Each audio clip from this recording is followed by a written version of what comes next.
My chest tightens. Lungs strain to draw in breath as I run through the ruined temple grounds. I shouldn't have come here. If I die here, I'll be like every other missing person in these damn mountains. Someone... anyone... In my panic, I take a step onto nothing, running off the steep shrine stairs and off the side of the mountains. The last thing I see is it smiling.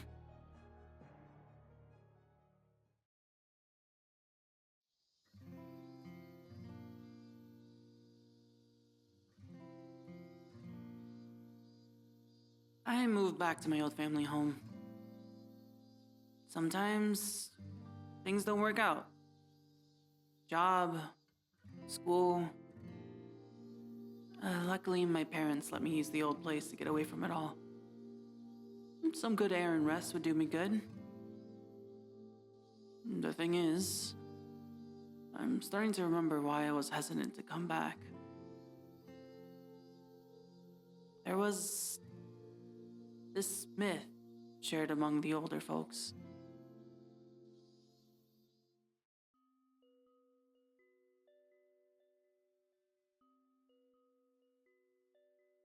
Karera no kanji kare no wa watashi tachi no jikan wa owatta. Yamato sono mori wa dokko no mukashi ni wasurerarete mishimatta. Ikande ikari ni karitaterata shugosha. Ura no gekoku ni mimi o koge mako yo. Sono ike wa shinsei naru mono. Oshidori no chowa o midasu na. Sa a, mou naku wa anata wa areka ni tsuresareru ra daro.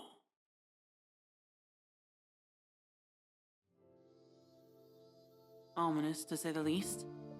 But I always thought it was some scary story they tell us kids so we wouldn't play too far into the forest. I'd sometimes hear talks between the adults about accidental deaths around the mountain. Couple of missing persons too, now that I remember.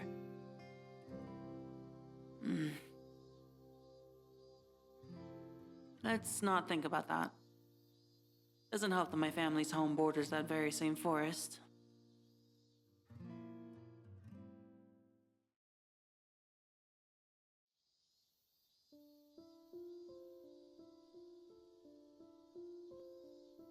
The autumn sun falls from the sky in an early evening.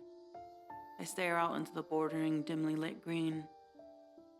The shadow that grows from them slowly reaching their spindly hands out to send my new home into an early night.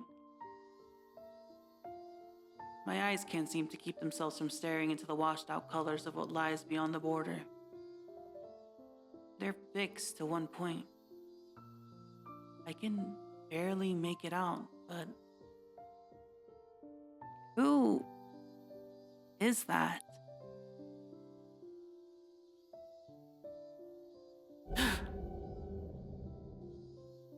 I quickly close my blinds. I'll just finish unpacking and head to bed. I'm probably just tired from all the traveling.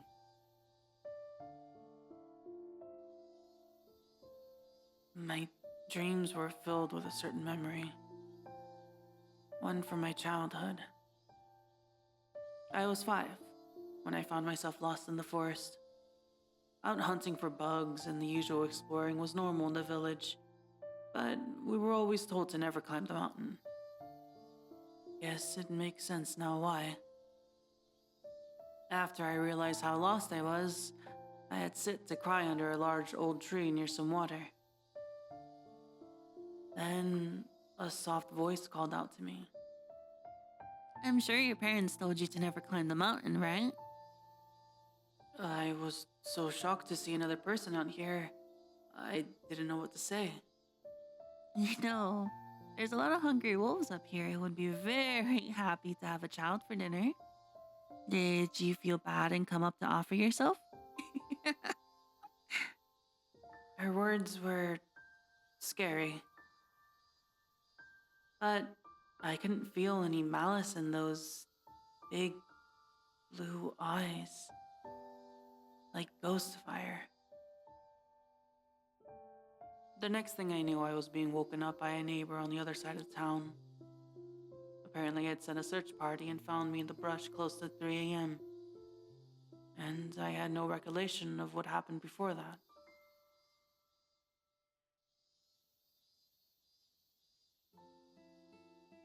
I awoke sometime early morning. Despite being unemployed and without social obligations, I still find it hard to sleep in. Still, I can't help but to cling to the memories of what happened when I got lost. I feel like there was more to that day. I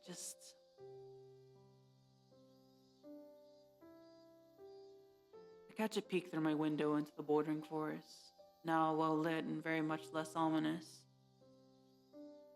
What happened last night? The dream.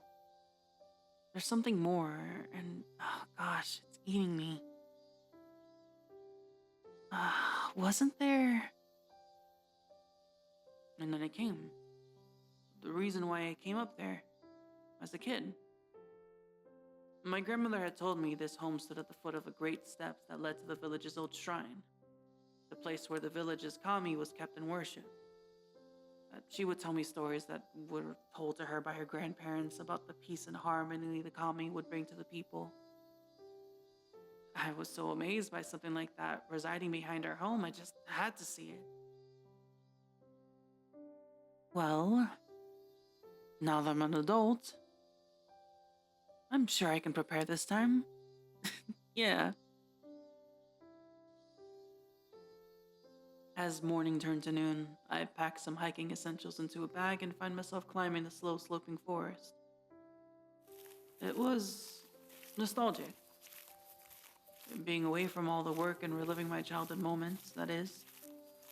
The forest felt calm, and I was at peace. Taking a few more steps, I suddenly felt something hard under my shoe.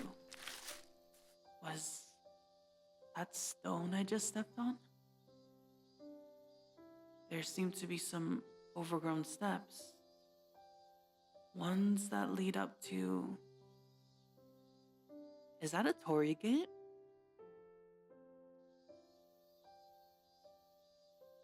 A ruined temple sits at the top of the steps.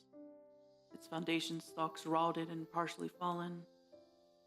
To the side, a large, thriving oak with a ceremonial rope wrapped around the trunk, looming over a moss and sludge-covered pond. I can't believe I actually found the village's old shrine.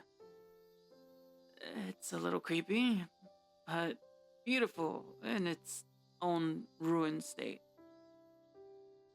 Yeah, she's seen better days, but it's hard to get maid service up here. Yeah, I can imagine. I turned in panic. The blinding light of a sickle blade hits my eyes, perched near my neck. What are you doing here? I was, moving in, and, when I was a kid, and you're, I'm sorry I asked. Shut up already. The blade falls to their side, and I sigh in relief.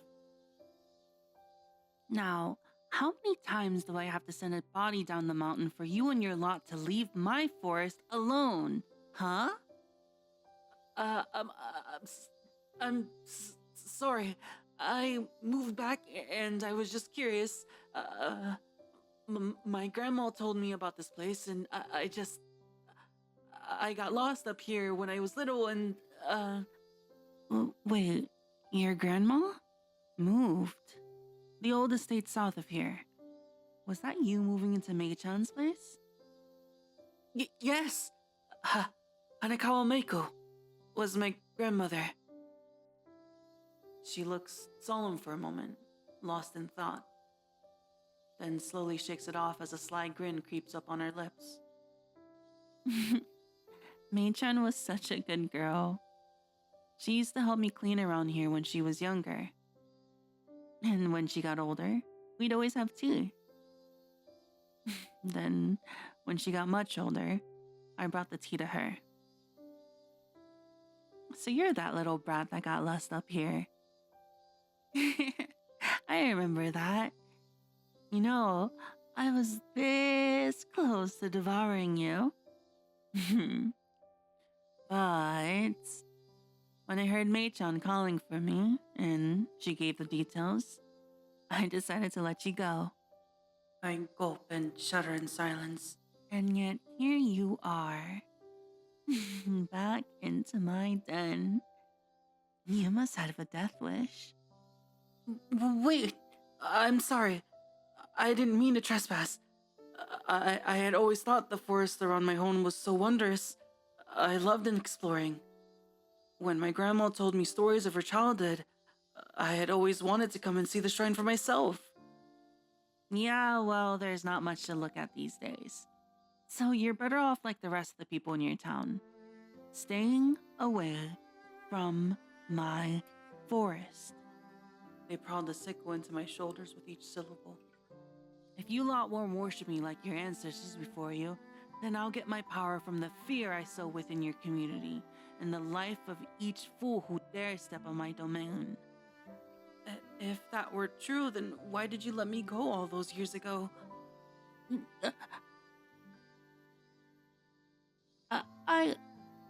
Well,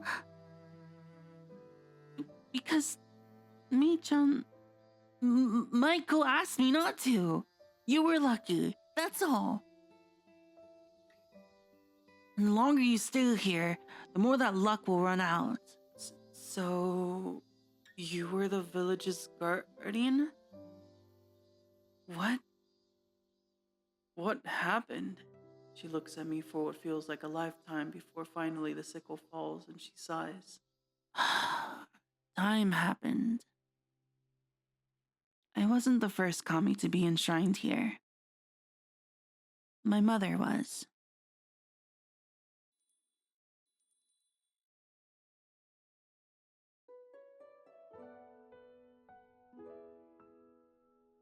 She watched over the people of this mountain, and they in turn worshipped her as their goddess.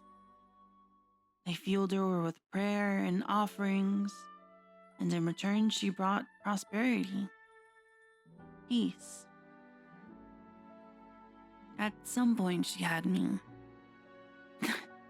The village was so excited to have such a divine birth within their care. Time went on. She left this world for the next, leaving me to be the new kami. Everything was wonderful. At first, I received prayer. They received blessings. But time changes everything. Work became more available further down the mountain. Technology made it so staying near the larger cities was preferred. And the families left, one by one. And with the elderly who wanted to stay and be with me, soon too left this world, or was brought down to live closer to their still living, now adult children. And so, with everyone gone, your only way to stay alive is through their fear? Ding ding! Give the boy a prize. Plus, beating off a random drunk idiot or arrogant hiker now and again helps too. So, all those missing persons, they were...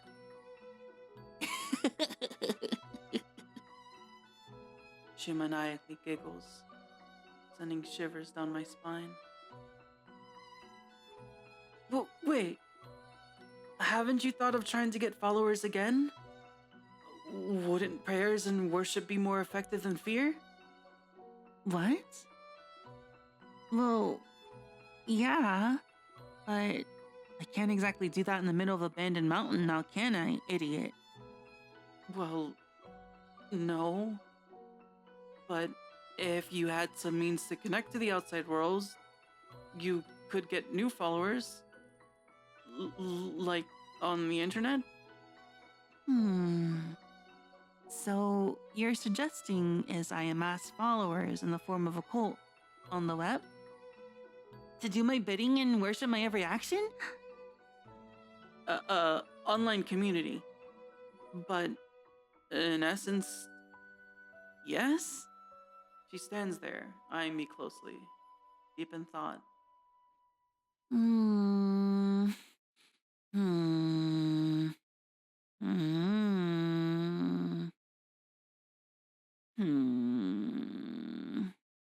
Nope, can't be done. Impossible. Now get off my mountain. Wait, what?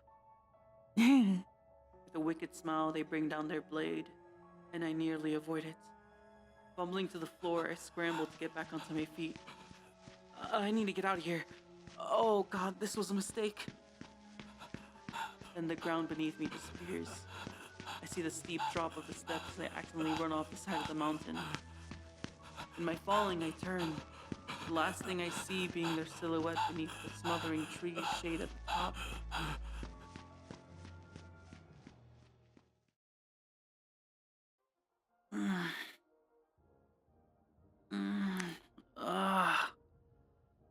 My head. What? Am I in my house? It then dawns on me. A splitting headache shoots through me as I hold my head.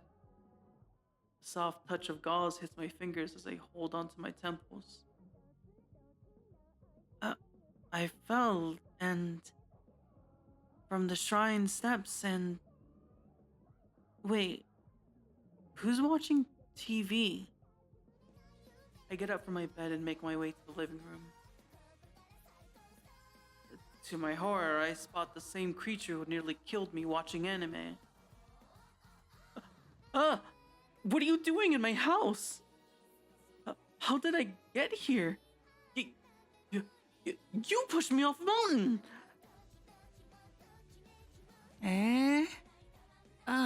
Can you keep it down? I finally figured out how to work this thing, and I found this adorable show about horse girls. You start to blush as she comes into full view, barely wearing anything but some chest wrappings and spats. Can you at least put on some clothes? Fine. She groans and gets up to get decent. There. Happy? Mei-chan never complained about me wearing proper clothes. Yeah, well, it's my house now, and we don't walk around in our underwear so freely. Relax. They're not even panties. They're spots. Panties get eaten up and never fit right. I feel my face get more hot again. Eaten. Huh? Never mind that. What are you doing here? Well, you said I can make my own cult online, and I said I couldn't do it at the temple. Online community. But yeah, I remember. Right before you pushed me down a flight of steps. Yeah, well, I decided then we can do it here. You have access to the internet, so then I'll go ahead and start the cult online community here on your computer. They look at you smugly and giggle. Pretty good idea, huh? I take the liberty already of doing some research on what people like, and it seems like a lot of people like watching others play games. I want to do that. How do you even know what a computer is? And games, and weren't you living on that mountain since the time of my great-great-great-grandparents? Well, yeah. But the occasional kid or hiker I'd devour would have some current gen handheld game or cell phone. I'd just use that until the power went out. That's really fucked up. But makes sense. So, I'll need to commandeer your credit card because that PC is not gonna cut it for this kind of streaming I want to do. I'm sure we can pirate some pretty good games too. Oh, and how good is your credit? Because I'm sure if we take out a loan, we can go ahead and afford it. And so, my hopes of resting after returning came crashing down.